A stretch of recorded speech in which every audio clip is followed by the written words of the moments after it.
Institución Sudamericana de Capacitación y Desarrollo, ISCADE, entidad privada especializada en eventos académicos, conferencias, cursos, seminarios y diplomados, para actualizar, afianzar conocimientos y realzar el nivel académico de sus participantes. ISCADE, Elías Aguirre 250, oficina 41B, teléfono 226058.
Buenas noches, ¿cómo están? Hoy día 29 de septiembre, esta es una nueva edición de su programa Bajo la Lupa.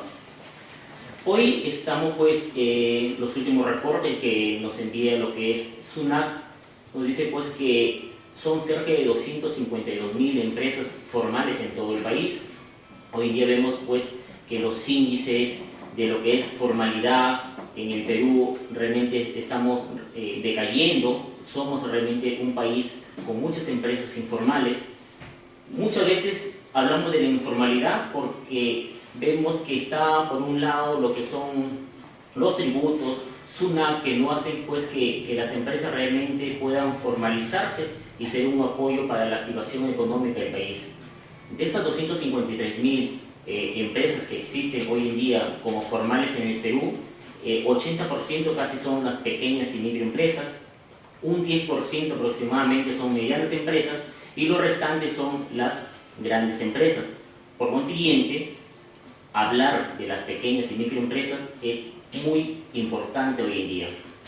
Hoy tengo como invitado al doctor Carlos Quesquén Alcántara. Él es abogado de profesión y experto en temas tributarios. Él trabaja para la empresa CM Asesores y Consultores en la ciudad de Chiclayo y es ponente también en diferentes actividades, eventos que son para capacitación para todos los chiclayanos y también para todo el Perú.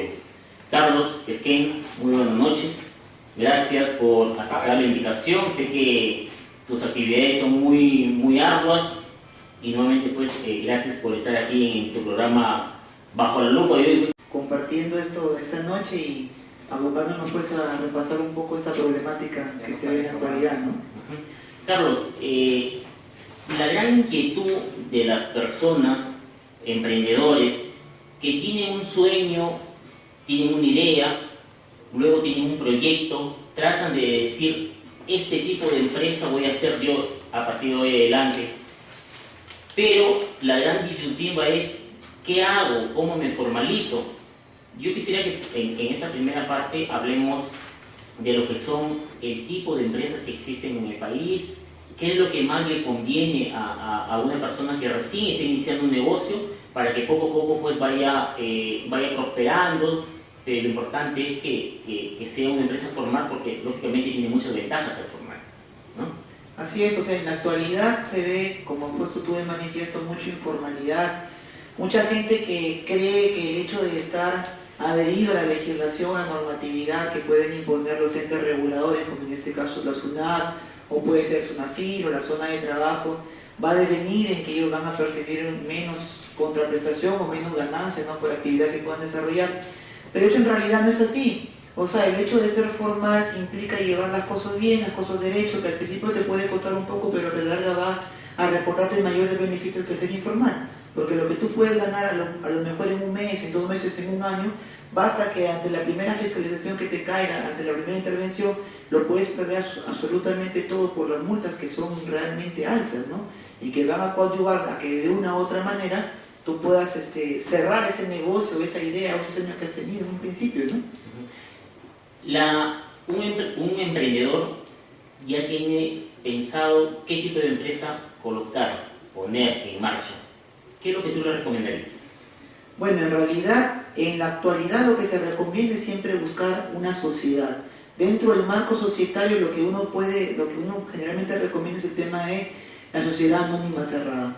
¿Por qué? Porque te permite, en primer lugar, compartir la responsabilidad con alguien más, que puede ser entre 2 accionistas o 50 accionistas como máximo. Y en segundo lugar, porque ante cualquier divergencia o problemática que se pueda presentar por cualquier intervención o fiscalización, solamente vas a responder en base al monto o al capital aportado. Aparte que se va a marcar una diferencia entre la persona natural y la persona jurídica, es decir, que no podrían chocar contra los bienes que están reportados a tu nombre como persona natural. Entonces, el empresario en ese caso, ¿qué es lo que tiene que hacer? Todo los trámites de lo que es notaría, cuáles son los costos, cuánto cuesta realmente colocar una empresa en el Perú. Bueno, los costos son variables, los costos siempre van a depender básicamente del capital que tú quieras instaurar para tu empresa o sociedad, ¿no? Y también obviamente con qué notaría tú vas a trabajar. El trámite no es complicado, el trámite es sencillo y dura entre 10 días a 15 días como máximo, tanto en el tema notarial registral como en el tema también del informe a SUNAT. ¿Qué es lo que tienes que hacer? En primer lugar, determinar quiénes van a ser los accionistas, que pueden ser 2 personas, pueden ser familiares, determinar el aporte, el nombre de tu empresa, hacer la búsqueda en registros públicos, su separación, la minuta y luego el ingreso en la SUNAT, ¿no? Y antes que vayamos al plano notarial, lo primero que hace una empresa es acercarse a SUNAT para solicitar su RU, su clave SOL. No, lo primero que tienes que hacer es la estructuración en base a registros públicos.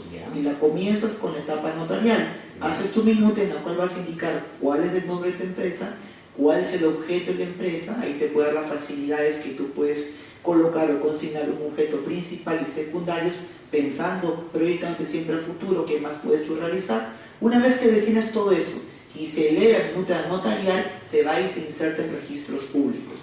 Eso demora generalmente entre 5 a 7 días una evaluación que hace el registrador. Una vez que quede registrado, se te otorga un código, sacas una copia llamada copia literal de la empresa y con eso vas e informas a SUNAT. Señor, esta es mi empresa, este es mi nombre, y automáticamente se te va a otorgar un RUT en base a la información contenida en tu copia literal. Muchos empresarios dicen, bueno, yo quiero ser formal, tengo mi RU, tengo mi empresa constituida. ¿Cuánto es el costo de aproximadamente, Carlitos, depende de lo que es el monto de capital, cuánto se gastaría una persona común y corriente en hacer todos los trámites legales, notariales y todo lo demás que se necesita para formalizar la empresa? Puede ir entre unos 600 soles a unos 1000 soles, con un capital bajo. Con un capital más o que menos. puede ser unos 2000 a 5000 soles.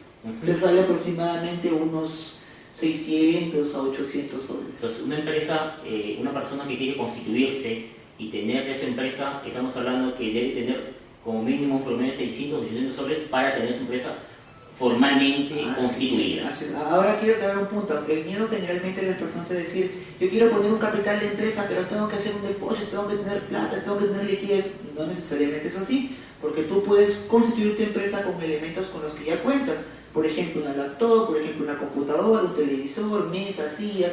Entonces todo eso se inserta en un aporte de bienes no dinerarios, se valoriza, se firma por un contador y ese es tu capital de trabajo. Con eso puedes empezar. Exactamente, porque muchos dicen, pero ¿cómo constituyo si ahorita no tengo el capital necesario? Así es. Y ellos piensan que van a tener una traba y no saben pues que si teniendo su laptop y como tú dices, sus bienes inmuebles, entonces eso puede estar dentro de lo que es la constitución de empresa. Efectivamente, ¿no? Entonces no hay mucha complicación en ese aspecto. Sí, yo creo que eso es muchas las dudas que tienen las empresas hoy en día, ¿no? Porque piensan que se van a ver obstaculizadas por eso, pero realmente hay muchas formas de cómo poner tu capital de inicio, ¿no? Así es, así es. Carlos, En la parte, hoy en día, casi el 80% de las empresas formales en el Perú son pequeñas y microempresas.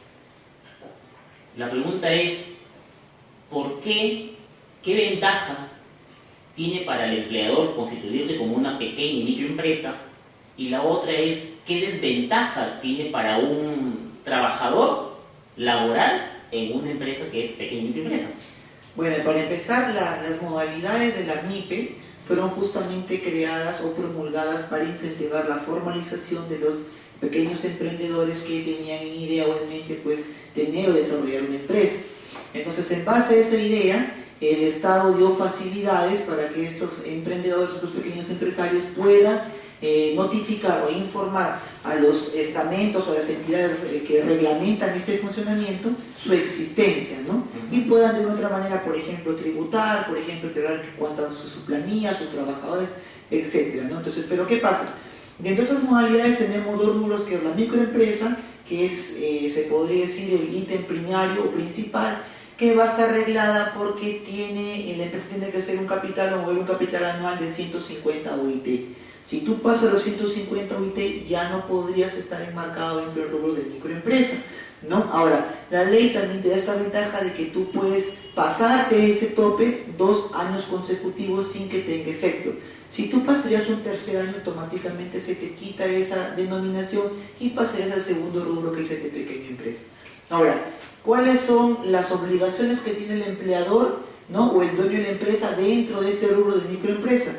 Para con el trabajador, lo único que tendría que reconocer es el sueldo, que no puede ser menor al sueldo mínimo según la Ley de Productividad y Competitividad Laboral, o denominada también LPCL, que en la actualidad es de 150 nuevos soles, ¿no? Tendría que respetar el mínimo de 8 horas diarias o 48 horas semanales, ¿no? Y tendría que otorgarle un seguro, en este caso es el SIS, ya que eso es lo que dictamina la normatividad vigente. Ahora, ¿qué beneficios trae el SIS? De que el costo por dicho seguro va a ser reportado 50% con el Estado, a diferencia de salud, que el costo lo asume directamente y por completo el empleador. Eso es lo que vendría a ser en microempresa. Ya pequeña empresa es un rubro mucho más alto, entonces ya supera las 150 UIT, ¿no? Y en este caso las obligaciones por parte del empresario van más allá, ¿no? Ya, me olvidaba, que es un punto muy importante que ustedes deben saber. En el tema de la microempresa, el trabajador no percibe lo que vendría a ser beneficios sociales. Es decir, no le correspondería la gratificación, no le correspondería el depósito de CTS, y en el tema o en el rubro de vacaciones, solamente por derecho le va a corresponder 15 días calendarios.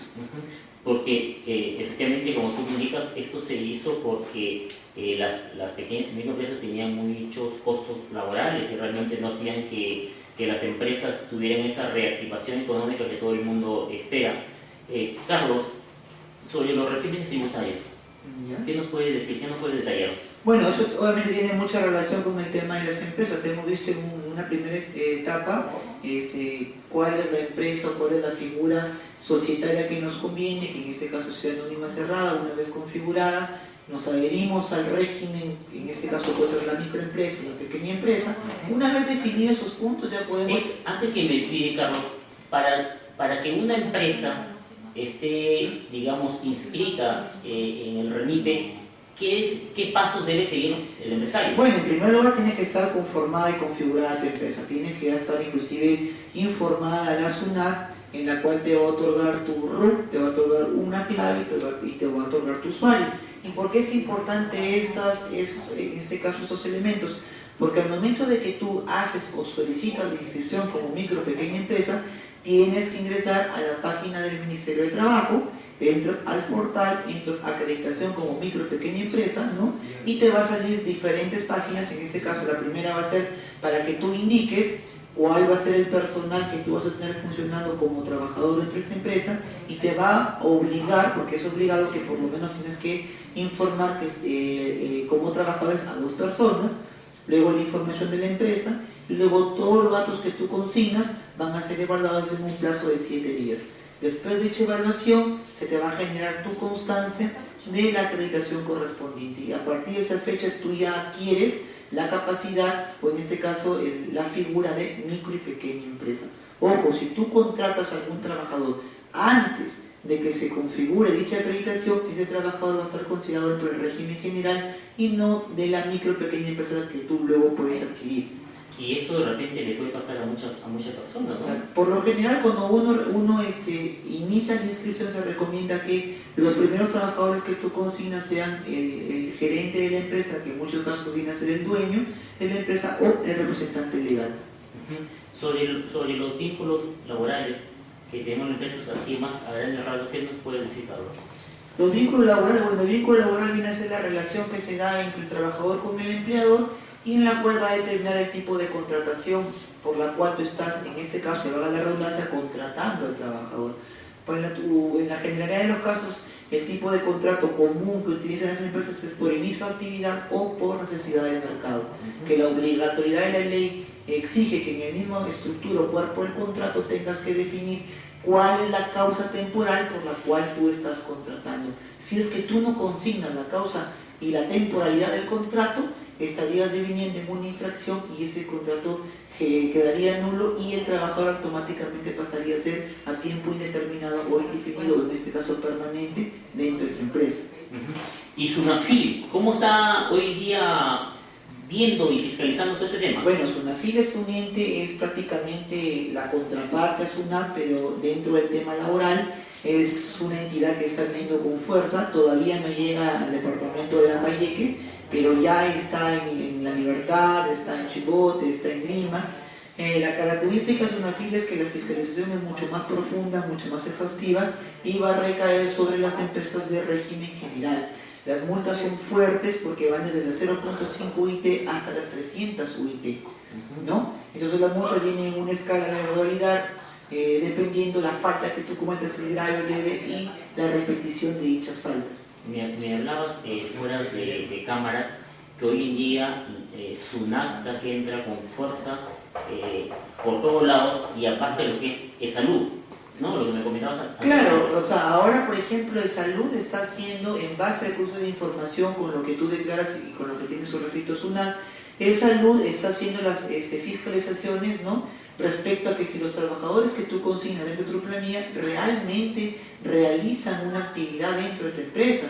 Porque ustedes saben, bueno, los empresarios generalmente uno pone en planillas a veces amigos, a veces a familiares que nunca laboran en la empresa, sino por el favor de que se puedan atender con tu seguro, tú les das de alta y les pagas el seguro o ellos pagan el seguro. Entonces ahora el salud está yendo al domicilio fiscal de la empresa, preguntando por tal o cual trabajador y viendo qué función desempeña. Si no es así y si el trabajador se ha atendido anteriormente, automáticamente te emiten una resolución en la cual tú asumes todos los gastos de esa atención, ¿no? Porque estás tú de una otra manera defraudando al Estado referente a esa relación que no existe en realidad. Sí, porque efectivamente nosotros vemos los casos de que, hablando en términos contables, existe el registro donde ingresan a todos los trabajadores, le dan de alta y lógicamente al tercer mes las personas se van con su boleta de pago, se inscriben y ya tienen derecho a atención en salud. Y ahora llega la fiscalización. Ahora, muy importante lo que tú dices, Carlos, porque muchas veces se dan que empresarios, con tal de hacer un favor, dicen, bueno, yo lo coloco a mi primo, a mi hermano, a mi amigo, y ahora está llegando salud a hacer las verificaciones si realmente estas personas que están informadas mediante el registro trabajan en el lugar donde supuestamente están indicando. Claro, y si no los encuentra, ojo, no solamente dan una vez, porque eso dan una vez, eso no puede dar una salida, no está salido. Entonces, pero ellos no dan una vez, dan 2, 3, 4 veces hasta que tengan una idea de lo que la realidad les presenta y puedan asumir un concepto de que el trabajador realmente no está dentro de la empresa. Ahora, hay que también tener en cuenta que muchas personas creen que por el hecho de tener un RUC ya se considera que son empresas y no es así, ¿no? Y a veces son personas que se han adherido a la SUNAT y tienen un régimen tributario, pero son personas naturales con negocio y que tienen la posibilidad también de dar de alta a sus familiares, ¿no? Directos, ¿no? Para que también se puedan beneficiar. Ojo, eso legalmente está prohibido. Ninguna persona natural que tenga un negocio y que ese negocio sea de carácter de origen familiar puede dar de alta a sus familiares dentro de la empresa y reportar a esa salud, inclusive el mismo cónyuge, ¿no? Tiene que adquirir la personalidad jurídica para que en todo caso tenga esa accesibilidad a ese registro de salud.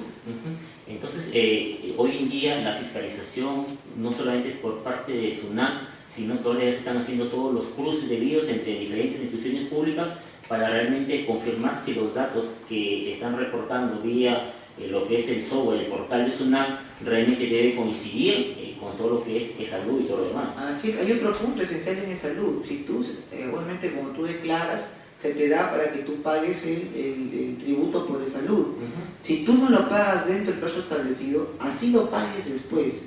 Y si en ese lapso, ¿no?, que después del vencimiento de la fecha de pagar de salud, hay un trabajador que se ha atendido, tu empleador asume los gastos de ese trabajador. Ya es como una penalidad que en ese caso te impone salud, porque tu obligación es pagar dentro del periodo determinado. Y a veces las atenciones que se hacen involucran operaciones, involucran tratamientos que son muy costosos y que tú, por no acatar la normatividad, ¿no?, entonces asumes esos gastos. Entonces va en demérito tus ingresos, obviamente, ¿no? Entonces, para que quede esto claro, quiere decir que si mediante mi último dígito del RUC a mí me toca pagar, por ejemplo, el día 18, quiere decir que yo tengo que pagar mi impuesto, lo que es IGB, lo que es renta y lo que es salud, el mismo día. Así es. Porque antiguamente yo siempre he escuchado a los contadores que decían, lo importante es que pagues lo que es tu IGB y tu renta, y el salud lo pagas después, no hay problema, o la AFP lo pagas después. Hoy en día ya no se puede hacer eso porque ya están viniendo muchas, digamos, la fiscalización está más fuerte y están habiendo penalidades para las empresas. Antes el alumno hacía eso, por ejemplo, ¿no? Pues esas verificaciones no era tan estricto, ahora sí.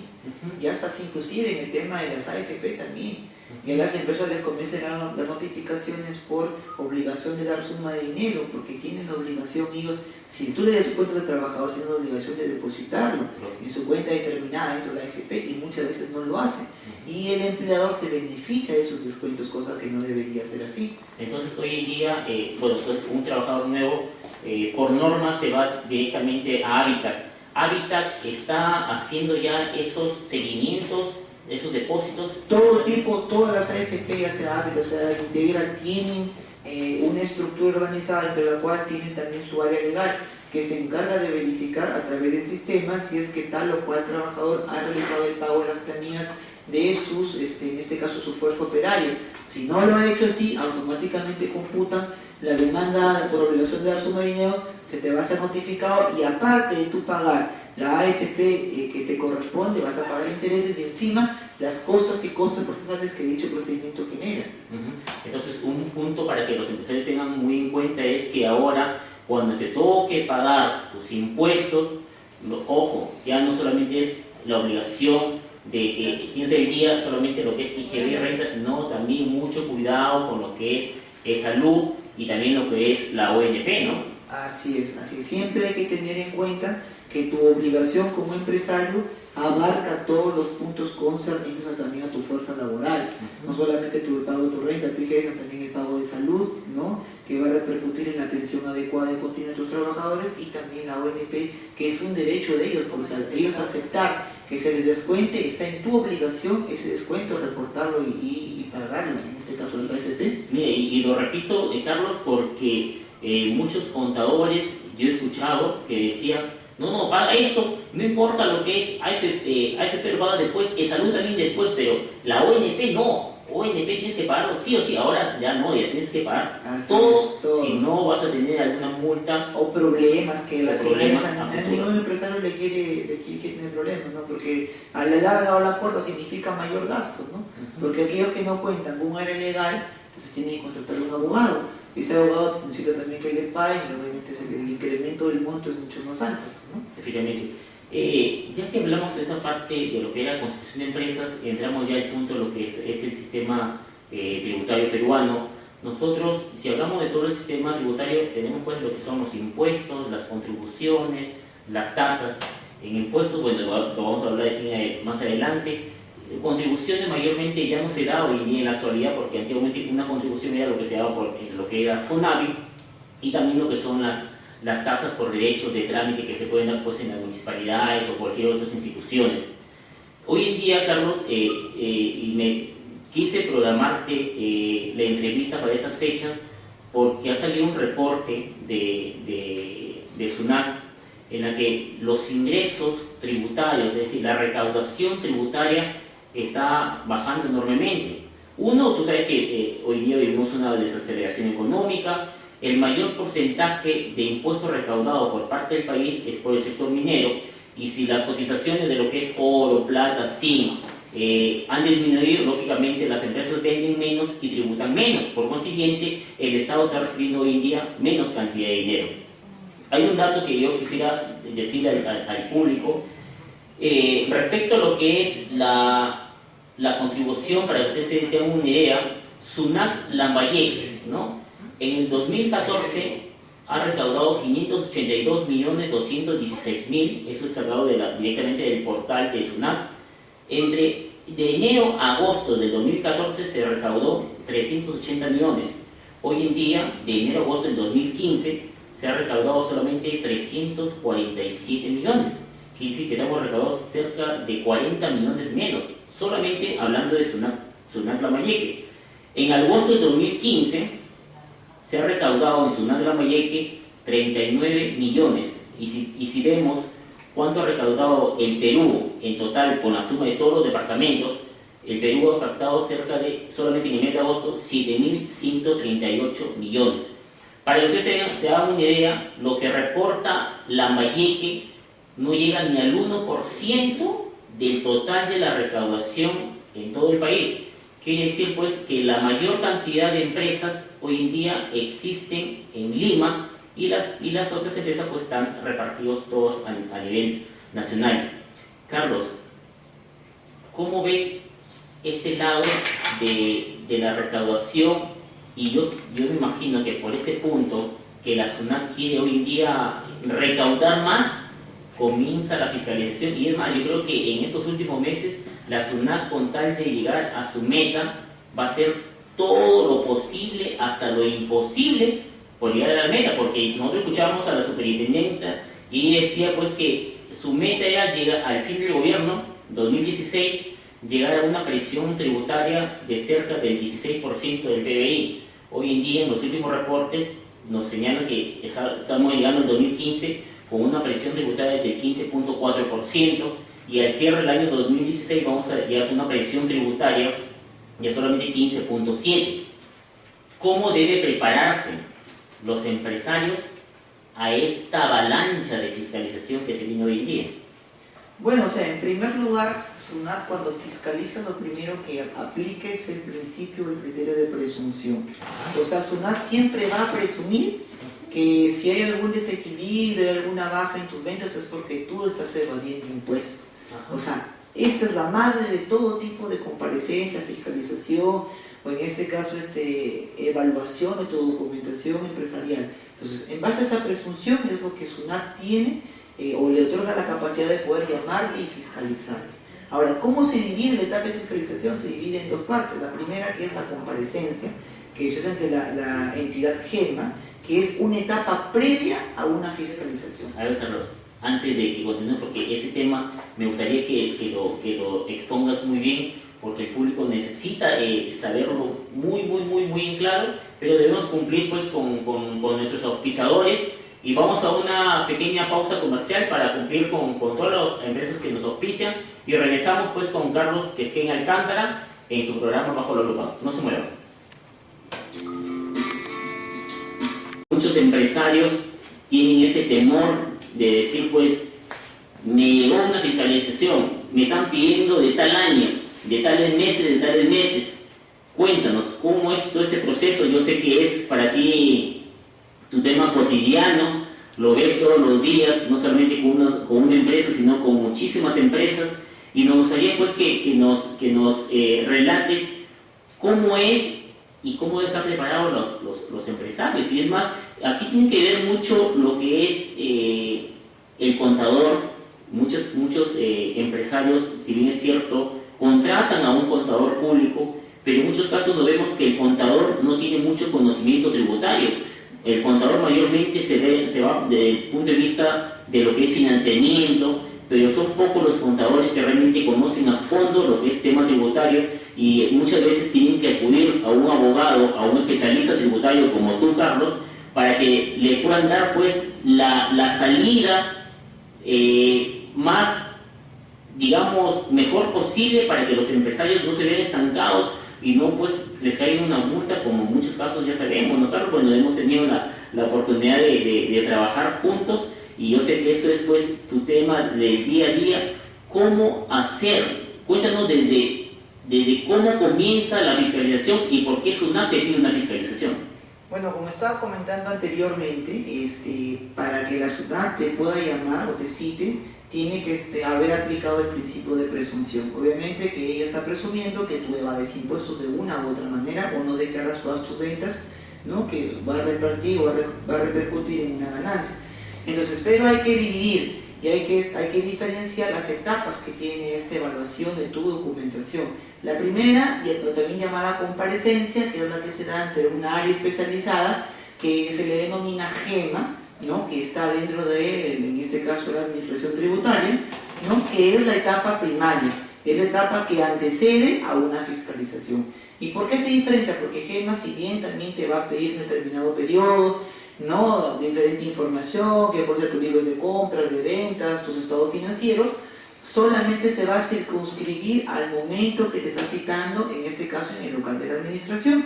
Tú llevas tu documentación, pasas por un verificador, ¿no? El cual va a revisar tus ventas, va a ver si es que realmente lo que tú estás declarando concuerda o no concuerda con los documentos reales o documentos físicos.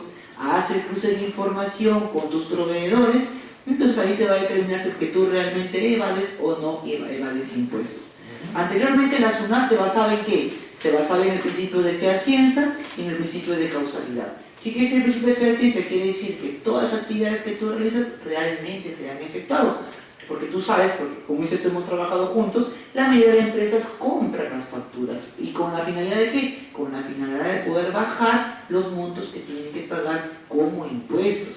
Entonces, como esas facturas son compradas, la SUNAT va a analizar, por ejemplo, si yo compro cemento, señor, ¿lo ha traído o no lo ha traído? Su guía de remisión. Entonces te comienza a pedir factores que determinen la fehaciencia o la realidad de la operación. Y el segundo punto que aplica es la causalidad, es decir, que todo lo que tú compras o todo lo que tú realizas tiene que tener relación al objeto de tu trabajo. Por ejemplo, si yo en una heladería, ¿qué hago comprando cemento? Yo hago comprando clavos o fierro, ¿no? Para bajar en este caso el aporte, el tributo que tengo que pagar. Entonces, esos son los puntos primordiales que la SUNAT en la actualidad está analizando o viendo al momento de revisar tu información contable. Carlos, llega la esquela de requerimiento. ¿Te puede pedir de cualquier año, SUNAT? Generalmente no, bueno, por ley te tienen que pedir de los últimos 4 años. Si ya pasan los últimos 4 años, no te pueden pedir porque eso es lo que dictamina o determina el Código Tributario.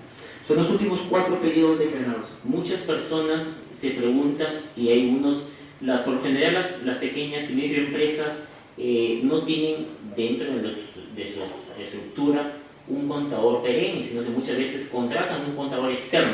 Y muchos se preguntan, ¿hasta qué tiempo yo debo guardar mis boletas, mi factura? Porque muchas personas tienen años de años y siguen guardando sus boletas, siguen guardando sus facturas. Según la norma, yo, ¿por qué tiempo debo guardar mis boletas y mis facturas? ¿Desde qué año? Por ejemplo, hoy estamos en el año 2015. ¿Desde qué año debo tener yo mis boletas para ya desechar las otras boletas? La normatividad indica que la obligación de declarar se genera, o en este caso la obligación se va a generar al año siguiente del periodo. Si yo tengo declaración del año 2010, mi obligación se va a generar al año siguiente para poder declararla. Es decir, el cómputo de los 4 años va a comenzar al año siguiente de generada la obligación. Entonces, si yo estoy en el 2015 y me piden el 2010, quiere decir que la obligación se generó en el 2011, es por eso que todavía guarda los 4 años que en este caso me solicitan para poder evaluar o revisar mi información contable. Entonces quiere decir que la empresa que estaba formalmente constituida debería guardar forzosamente 4 años hacia atrás. 4 años hacia atrás. Entonces, 4 años para atrás los pueden desechar. Ya, claro, ¿por qué? Porque la SUNAT solamente tiene la capacidad de poder requerir información en bases estipulado 4 años anteriores al último periodo declarado. Cuando ya estás en el proceso de fiscalización, muchas empresas llegan a la esquela y le dice, bueno, el 10, por ejemplo, ¿no? Para poner un caso, fiscalización 10 de octubre, 3 de la tarde. ¿Cómo es? ¿Puedes pedir una prórroga? Ese es un punto muy importante y eso lo quiero aclarar porque mucha gente, obviamente en la etapa de comparecencia, ojo que es la etapa anterior a la fiscalización, piensa que se rige con los mismos dictámenes que en la fiscalización y no es así. En la etapa de comparecencia tú puedes presentar la prórroga hasta 1 minuto antes de la hora y el día señalado para que sea revisada tu documentación, sustentando debidamente el por qué no puedes asistir y por obligación de SUNAT tienes que concederte la prórroga. Tú la puedes entregar y no tienes por qué ir a hablar con el personal de GEMA que te corresponde hacer la revisión. Solamente entrégala y ese documento, tu cargo, ya va a reputar como válido ante cualquier infracción o multa. Pero muy diferente en la etapa de fiscalización. Es una etapa después o posterior a la comparecencia. Y una vez que hace una comparecencia, quien te verifica emite un informe interno, ¿no? En la cual determina si es que tú eres un contribuyente que a su parecer o a su criterio debe ser fiscalizado, ¿no? Porque presentas inconsistencias que deberían ser revisadas, ¿no? Y la fiscalización ya no es 1 hora o 2, ¿no? Hay fiscalizaciones que demoran 6 meses, que son las intermedias, y las completas que demoran 1 año con capacidad para poder extenderse. En la comparecencia es necesario que vaya el dueño de la empresa o el gerente, o mediante una carta poder pues mandar un representante o a tu contador. Claro, si es una persona natural o persona jurídica, es una carta poder en la cual tú otorgas un poder especial a una determinada persona. Puede ser cualquier persona, puede ser el contador, puede ser el abogado, puede ser un familiar, no importa. Lo tramitas en notaría, ¿no? Y con eso es suficiente para que tú puedas ser correctamente representado. Respecto a la prórroga de la comparecencia, ¿hasta qué tiempo yo puedo pedir un plazo prudencial? Tú puedes pedir el plazo que tú creas por conveniente, ¿no? Y la SUNAT va a evaluarlo y obviamente te va a conceder el plazo determinado. Yo puedo pedir de repente que 3 meses. Obviamente tiene que ser en base pues a un manejo que tú puedas tener de tu documentación, ¿no? Yeah. Porque tu obligación es que la documentación tiene que estar al día al momento que te la soliciten, no es para que tú recién cuando te están pidiendo puedas ponerse a organizarlo. Entonces por lo general se pide 5, 7 a 8 días, pero tiene que estar debidamente justificado el por qué tú pides la prórroga. Inclusive hay una resolución del Tribunal Fiscal en la cual determina que si la causa o motivo ha sido por enfermedad del representante que haya impedido que inclusive gire o omita una carta poder, está bien configurada y por ningún motivo te pueden colocar una infracción o una multa por la no asistencia, ¿no? Ahí se va a utilizar como norma análoga o conexa lo estipulado en el Código Civil referente a al incumplimiento de las obligaciones, ¿no? Que por causa o fuerza mayor tú no has podido asistir y obviamente no has podido dar cumplimiento, ¿no? Carlos, ¿y cuáles son los errores comunes que comete el contribuyente, o cuáles son los errores comunes que comete de repente en este caso el contador, y en la cual pues la SUNAT te ve un punto específico y se prende ese punto y pues ya no tiene salida? ¿Cuáles son los errores más comunes? Por lo general es el manejo de tu caja. Tienes que tener en cuenta que siempre tu caja tiene que estar positiva. Puede ser uno. En segundo lugar, cuando tú pasas algún tipo de comprobante, ya sea factura o sea recibo, tienes que ver que haya el sustento correspondiente. Tienes que ver que estén las vías de remisión, tienes que ver que estén las extracciones realizadas y bien realizadas. Tienes que ver que hay unos contratos específicos que sustenten en este caso de la información, de los comprobantes, ¿no? Si yo, por ejemplo, estoy pasando gasolina, tengo que ver que mi estructura de mi empresa tenga carros, ¿no? Como aportes de capital, y si no los tengo, tiene que haber los correspondientes contratos de alquiler que sustenten, ¿no? Ese paso de la gasolina, por ejemplo. Si yo paso alquiler, tengo que tener el contrato de alquiler correspondiente que se va a reputar como válido desde la fecha de legalización en notaría. Es decir, si yo paso desde enero, pero recién está legalizado en julio, me desconocen de los primeros 6 meses y me van a hacer el reparo correspondiente por esos 6 meses. Dime, y dentro de las inconsistencias que muchas veces se da, porque algunos dicen, bueno, es el empresario, tiene su camioneta, pero no le escribió dentro de lo que es la constitución de su empresa, lógicamente, como tú dices, no pasa ese comprobante de gasolina. Y pues no se da muchas veces que no hay un contrato de alquiler de camioneta o de lo que fuere que sustente dicho gasto. Pero en muchos casos también yo me pongo a pensar que no existe una cultura tributaria, yo creo que por parte de todos los peruanos, porque es muy común ver que, por ejemplo, es un fin de semana y la empresa pues dice, se va a almorzar a un sitio, se van con la familia y dicen, y lógicamente en el restaurante dicen, ¿boleta o factura? Y el empresario dice, factura, ¿no? Pero lógicamente ahí es donde yo voy, ¿no? Que no existe la cultura tributaria porque no es una factura, no es un consumo que tiene que ver directamente con tu negocio porque es un almuerzo familiar, pero en muchos casos se ve que las empresas piden eso. Claro, pero inclusive ahora se ponen todos sus supuestos, ¿no? Y ahora te está pidiendo que a la vuelta del comprobante tú tienes que colocar los trabajadores que están yendo a almorzar, el motivo de por qué se genera ese almuerzo y la firma de cada uno de los trabajadores, ¿no? A la vuelta del comprobante. Pero en el momento que tú lo pases, se haga la verificación por parte del auditor, ya sea de GEM o el fiscalizador, él encuentra el sustento adecuado de por qué en esa fecha tú pasaste ese comprobante por ese almuerzo, esa cena o esa comida, ¿no? Yo muchas veces he podido apreciar que gran parte de algunos errores por parte del empresario, por parte del contador, se da porque no tienen a tiempo o no se da a tiempo la legalización de su libro contable. ¿Por qué se da a veces eso?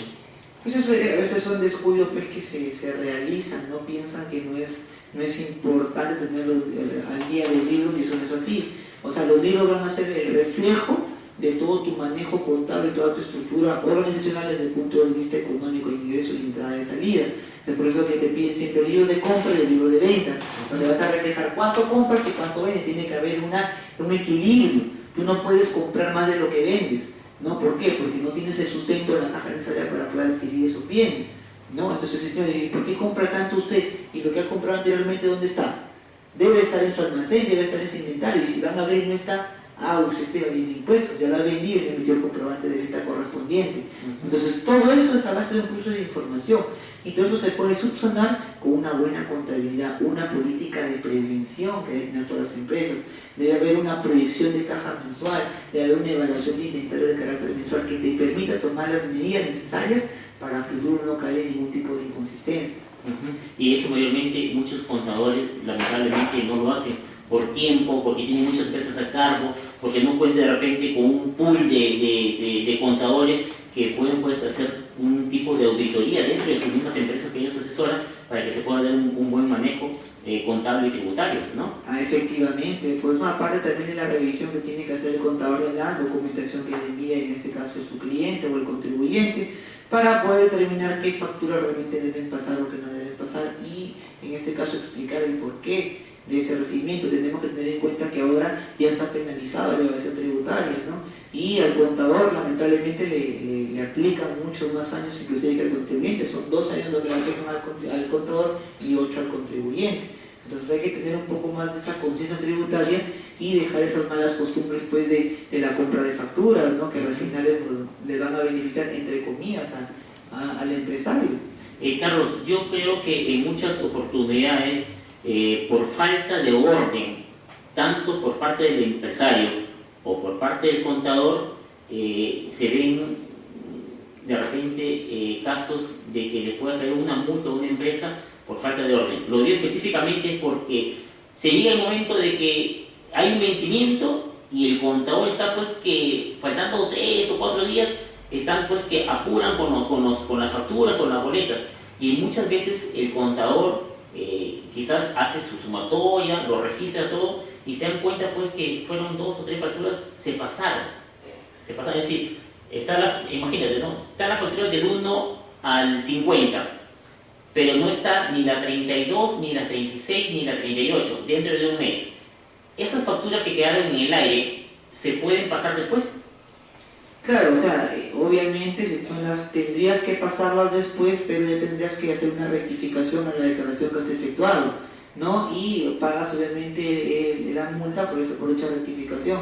Pero lo ideal es tener, bueno, como la empresa en la que yo laboro, ¿no? Tener una política interna que en este caso es el control de calidad, que viene a ser una revisión exhaustiva, no en una, no, sino hasta en 3 o 4 oportunidades de toda la documentación que te llega, ¿no? Entonces, pero obviamente tiene que haber una colaboración por parte del empresario que tiene que mandarte dicha información, es decir, tus comprobantes de compras y ventas, con la antelación, una antelación considerable para que tú puedas efectuar esa revisión.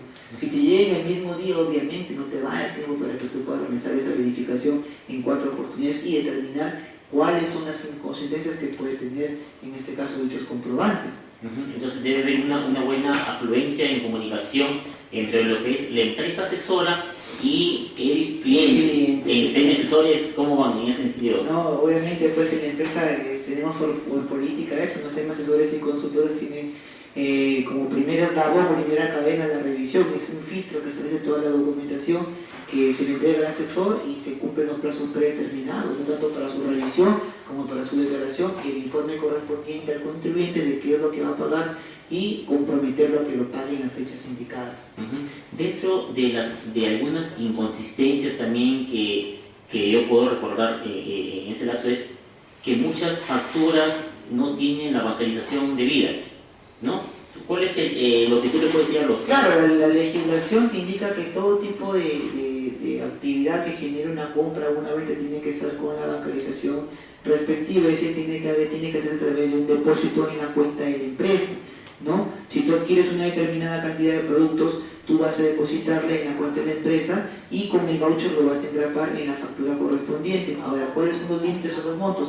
Tiene que ser arriba de los 3.500 soles o los $1.000 americanos, que es lo que dictamina o establece el Código Tributario en el apartado referente a la bancarización.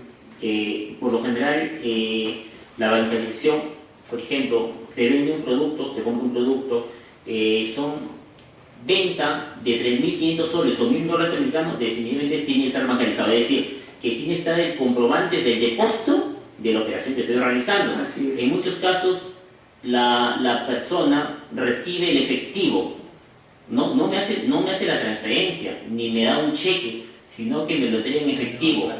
Yo que recibo la plata y yo soy el propietario, debo ponerlo en la cuenta. Claro, lo recomendable sería que el que compra debe depositarlo. Claro. Eso es lo ideal. Ajá. ¿No? Porque la SUNAT por lo general cuando ya luego hace tú pagas en efectivo y luego supuestamente lo hace la persona a la cual tú estás comprando, muchas veces no lo realiza y genera problemas porque tienes que solicitar el comprobante de bancarización, a veces no te lo otorgan y te corres el riesgo de que te desconozcan esas facturas y las puedan reparar. Ese es el riesgo más grande que te puedes desconocer y se da en la realidad. Y se da en muchos casos. Y se da efectivamente. Claro, dentro de lo que es los sistemas de pago de IGB, tenemos lo que son las detracciones, las percepciones, las retenciones. ¿Qué nos puedes hablar de esos puntos? Bueno, básicamente, sucintamente te explico cada punto, ¿no? La percepción viene a ser el descuento, se podría decir, de la compra que tú efectúas, ¿no? De que el vendedor te retiene de ese monto y lo va a depositar, en este caso a la administración tributaria, ¿no? Y tiene que ser por montos que superen los 1.500 soles, ¿no? En este caso las ventas, que se realizan 1.500 soles, y esa percepción tú la puedes aplicar para el pago de tu IGB a futuro.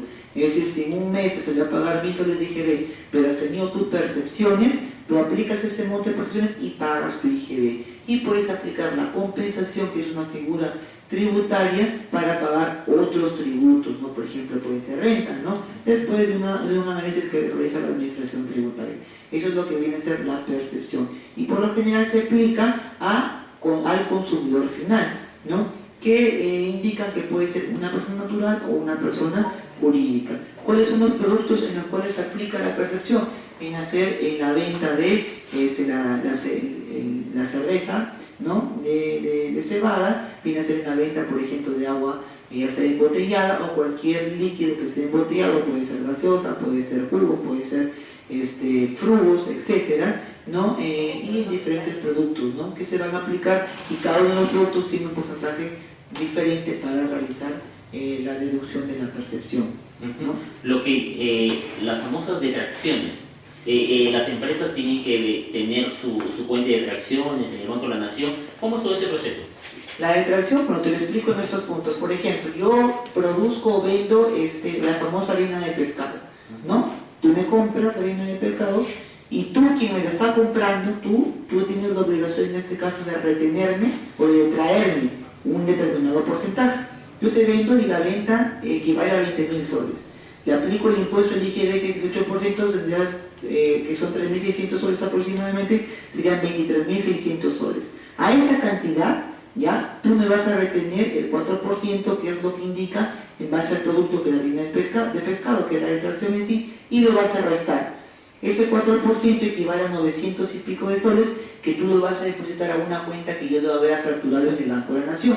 Con ese voucher, yo vengo y me engrapo a mi factura, que viene a ser el monto de la detracción. Ojo, eso me genera un crédito fiscal que va a estar depositado en el Banco de la Nación, que me va a permitir hacer el pago de los diferentes tributos que yo tenga como empresa. Y si yo no utilizo esa detracción y tengo un saldo, ¿no?, por esa detracción, yo lo puedo solicitar su devolución a través del formulario 4949 con la documentación que acredite, en este caso, ese saldo que me corresponde para poder utilizarlo y retirarlo del banco. Carlos, realmente el tiempo nos quedó muy corto. Me hubiese gustado hablar más sobre el tema de lo que son las detracciones, las percepciones, pero te agradezco, Carlos, por la gentileza de haber aceptado la invitación de estar aquí en el programa Bajo la Lupa. Yo quisiera que no sea ni la primera ni la última vez, porque los temas tributarios realmente es muy importante y muchas personas tienen muchas dudas respecto a eso. Gracias nuevamente, Carlitos. Tu palabra de despedida y pues la recomendación que tú le haces después a todos los pequeños y microempresarios. Bueno, en primer lugar, también agradecerte por la invitación y nada más invitarlos a tomar conciencia de que siempre es el camino legal, siempre es el mejor, el correcto, y que nada, la formalidad no implica ningún tipo de sacrificio, al contrario, deviene en beneficios económicos a futuro, ¿no? Beneficios económicos y personales, porque también te otorga la tranquilidad de que hacer las cosas según lo que te dictamina la ley. Bueno, a ustedes, los televidentes de Bajo la Lupa, muchísimas gracias por seguirnos. Espero que este programa, lo que es parte tributaria, haya servido de mucho a todos ustedes que están hoy en estos momentos viéndonos. Regresamos el día jueves con una entrevista al empresario Óscar Adriancén Torres para contar su experiencia de vida, qué tan importante fue de repente la capacitación, la instrucción, qué tan importante es arriesgarse para hacer negocios. Todo eso lo va a ustedes conocer el día jueves en su programa Bajo la Lupa. Así que conmigo, hasta el próximo jueves. Permiso.